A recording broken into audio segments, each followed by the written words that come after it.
Hi grade 11, I'd like to welcome you to my accounting channel. The purpose of these videos is to teach you certain content as well as then work through past papers, past activities, etc. to help try and assist you in finding accounting simple for you. Today the topic I'm going to cover is creditors reconciliation.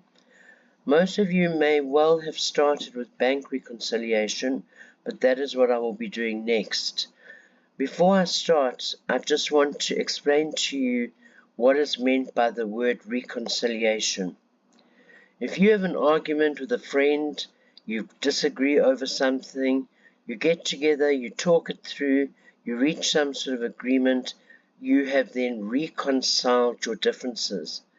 Now, in accounting terms, what we're doing here is we're taking the creditors ledger where we record transactions and we are comparing it to the creditors statement that they send us, and the reason for that is to identify the differences so that once we are done, then the two balances, once we've corrected all the errors, must be the same. So the purpose of creditors reconciliation, first of all, is to calculate the correct amount owed to each creditor so the correct amount is paid. We don't want to overpay a creditor, nor do we want to underpay a creditor. We want to make sure we pay the correct amount. The second thing is to keep good internal control over creditors. You're getting a service from the creditors, so you want to make sure you maintain good terms with them, which is why you want to make sure you pay the right amount to them, so that you can keep the good internal control. In addition to that, you can keep taking note of how much you owe each creditor, making sure you pay on time. And then thirdly is to detect errors or fraud. Okay, so in other words, to find out if we've made any mistakes, or if the creditor has made any mistakes, or if there's any fraud in either one lot of the books. Now, the reconciliation I'm going to explain to you today is called external reconciliation. And the reason why it's external is because you take an external source document, which is the creditor's statement, and you're going to use that to verify your internal records. So you take the internal records, which is what the business has drawn up. The business has drawn up a creditor's ledger over here. Those are the internal records, and you're going to compare that to what the supplier sends you, which is an actual statement. So you compare these two so that you can identify the differences. Once you've identified the differences, this question is very important. You ask, who has not made the entry or who has made the error? Now, there are only two options here. It could be that the business has made the error. If that is the case, your creditor's ledger is going to be incorrect. So you'll correct the error in the general journal and then you will update your creditor's ledger. If your answer to who has not made the entry is the creditor, then we are going to draw up something called a creditor's reconciliation statement. And basically what that is we send a statement back to the creditor with our payment explaining how we arrived at the amount that we are actually paying. Now, when you're doing this work, I refer to the business as us and the creditor as them. So when you're trying to fix up the records, you're going to be asking who made the error. If it's us, creditor's ledger. If it's them, creditor's reconciliation statement.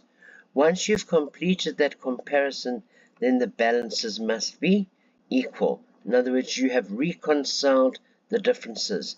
They started with different balances here. They end up with the same balance at the bottom here. Okay, just quickly, reasons for differences. If the invoices, credit notes, or EFT payments have not been recorded, in other words, you've left something out. Okay, if it's a business that has left that out, you're going to record that in your creditor's ledger. If you've used the incorrect amount for any of these items, then you're also going to record in the creditor's ledger, but you're just going to correct the amounts. And then a similar thing, if the creditors make the error, if they leave out certain documents like invoices, etc., then you're going to record that in the creditor's recon statement. And if they use the incorrect amounts, then you're going to credit the amount in the creditor's reconciliation statement. Okay, so how do you go about something like this? If you look at this worked example, they tell you that the information was taken from the book of Alf's Traders, and they bought from Beta, and Beta is your creditor. And they want you to calculate the correct amount owed to Beta and also prepare a creditor's recon statement to confirm that the amount is correct. Now please remember, step 1, identify who is us and who is them. So if it's the books of Alf's Traders, the Alf's Traders is us, okay? And if the error has been made in Beta's account, then that refers to them. So us here is Alf. Just write that and type that in here quickly. And if the error was made in the creditor's books, that means the error was made in Beta's books. Oh, sorry, I can't type straight. B-E-T-A. Beta's books. Okay, so now we're going to look at what the differences are. So if you have a look over here, they tell you according to the creditor's ledger, Beta had a closing balance of 11,737, whilst in the statement it was 16,197. So those balances, we say the balance is 11,737, they say the balance is 16,197.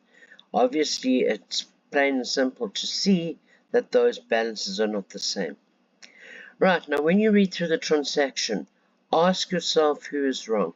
Once you've identified who is wrong, then you know whether you need to record the entry under your creditor's ledger or under the creditor's recon statement.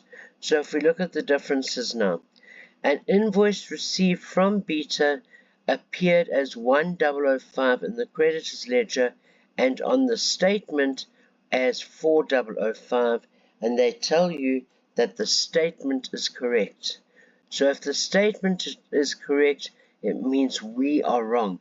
So before you decide whether to add or subtract, get the number in the correct column. And we were wrong in this case. Now if it's an invoice, that means you've bought on credit. We said we bought for 1,005, but we actually bought for 4,005. In other words, we owe an extra 3,000. The next one, Beta recorded a credit note issued to another business on the statement of Alf. So the person that made the error there is Beta, that's them. So you go to Beta, the creditor's recon, and you type 240. Write 240 rather.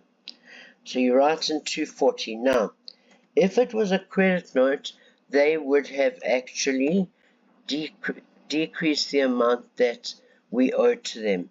But we never returned anything. So therefore, to fix it, you need to add the 240. The third one, when an invoice, Beta omitted to record a settlement discount on Alf's statement. The EFT amount of 893 was correctly recorded and a 6% discount had been granted. Okay, first things first, we need to calculate the amount. Okay, they tell you here that 893 is the amount after 6% discount had been deducted.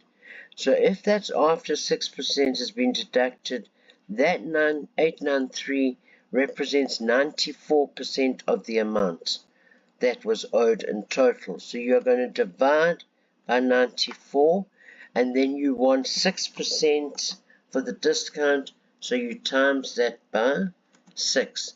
In other words, you divide by what you're given, and you times by what you want. You're given 94%, you want 6%. If you do that calculation, you will end up with 57 Rand, and they were wrong. So you're going to record that over here. Now, if you look at the discount, if you get given a discount, that is going to decrease what you owe. To show we want to subtract, you put the amount in brackets, or sometimes they tell you to use a minus sign. I prefer using brackets, but either is acceptable. Okay, the next one. When an invoice was received from Beta, Alf recorded this in the creditors ledger under the debit column. So we are wrong here. Now, if we recorded that under the debit column, that would mean that we actually decreased what we owed to them. Because remember, a liability is minus plus. So we said we owe them 380 less, but actually it was an invoice, so we should have owed them 380 more. So you've got to go from negative 380 up to 0, up to positive 380. So therefore you're going to have to double the amount to correct that. So that amount was recorded on the wrong side of the ledger. If you just record 380, you're just cancelling what you did wrong. So you need to add another 380 so it appears on the correct side. Alright, and then Alf did not record an invoice received from Beta as the stock was never delivered, 1,200 Rand. Okay, so Beta charged us for something, but they never ever sent the stuff to you. So that means that we need to decrease what is owed to Beta. They never sent us the stock, so we don't owe them for the money. Owe them for the stock, rather. Okay, and then Beta charges customers for delivering stock. An amount of 180 for delivery appeared in the statement as 160 in error. Who made the error? Them. So the difference here is 20. They charged us 180. They should have, sorry, they charged us 180, but we recorded 160. So we need to add 20. And then the last one here, an EFT issued to Beta in part payment of account appeared in the creditors ledger as 508, but the correct amount is 805. So we made the error there. We minused 508. We should have minused 805. So we need to minus an extra 297. So you subtract a further 297 because we didn't subtract enough. If you then add this column up here, you get 15,200. And if you add this column here, you get 15,200. So can you see you have now reconciled the differences because these balances are the same. Alright, and then just a couple of theory questions. First one, explain why Alf traders and Beta record transactions from the opposite point of view. Obviously, if we owe money to Beta, they are our creditor, they are our liability. So therefore, when we owe them more, we credit their account. If they are our creditor, it means we are their debtor. And that means it's an asset for Beta. We are their debtor. So that is why we treat their account as a liability. They treat it as an asset, which is from the opposite point of view. And then briefly explain how division of duties could be implemented from preventing this from happening in the future. If you look at what you were told here, you suspect that one of the employees is ordering stock for the business and keeping some of the stock for himself. Okay, whenever possible, you need to actually use division of duties within a business, because that decreases the chance of people stealing from you. Because the reason for that is you take the particular task and then you split it up. So one employee could order the stock, another could check the delivery of the stock once it arrives, and a third employee could record the purchase. I'm not saying they can't get together and steal, but it's a lot more difficult than if one person was responsible for the entire transaction.